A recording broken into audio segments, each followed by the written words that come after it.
திருப்பூர் மாவட்டம் பல்லடத்தில் தாய், தந்தை, மகன் ஆகிய 3 பேர் வெட்டி கொல்லப்பட்ட வழக்கு சிபிசிஐடி விசாரணைக்கு மாற்றப்பட்டிருக்கிறது. கூடுதல் விவரங்களோடு இணைகிறார் எமது செய்தியாளர் கதிரவன். வணக்கம் கதிரவன், உங்களிடம் இருக்கும் தகவல்களை சொல்லுங்க. திருப்பூர் மாவட்டம் பல்லடம் அடுத்த சேமமலை கவுண்டம்பாளையத்தில் ஒரே குடும்பத்தை சேர்ந்த வயதான தம்பதியர் மற்றும் மகன் 3 பேர் வெட்டி கொலை செய்யப்பட்டார்கள். கடந்த ஆண்டு நவம்பர் மாதம் இந்த கொலை சம்பவமானது நடைபெற்றது. 8 சவரன் நகைக்காக இந்த கொலை சம்பவம் நடத்தப்பட்டதாகவும் தெரிவிக்கப்பட்டிருக்கிறது. தோட்டத்தை விட தங்கியிருந்த தேவசிகாமணி, அலைமேல் அம்மாள் மற்றும் அவரது மகன் செந்தில்குமார் என 3 பேர் கொடூரமாக வெட்டி கொலை செய்யப்பட்டார்கள்.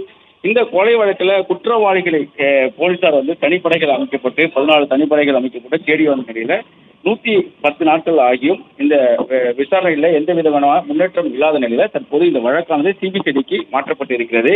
ஏற்கனவே பழங்குடி மக்களை குற்றத்தை ஒப்புக்கொள்ள சொல்லி மிரட்டுவதாகவும் குற்றச்சாட்டுகள் முன்வைக்கப்பட்டு எதிர்கட்சிகள் குற்றச்சாட்டுகளை முன்வைக்கின்றன. அதன் அடிப்படையில் விசாரணை விரைந்து முடித்து நடவடிக்கைகளை மேற்கொள்ள வேண்டும், உண்மையான குற்றவாளிகளை கண்டுபிடிக்கப்பட வேண்டும் என்ற ஒரு கோரிக்கையும் முன்வைக்கப்பட்டது.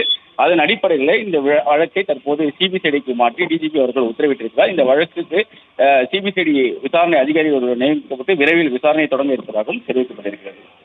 பிளே ஸ்டோர் மற்றும் ஆப் ஸ்டோரில் இருந்து பாலிமர் செயலியை QR கோடு மூலம் பதிவிறக்கம் செய்யுங்கள்.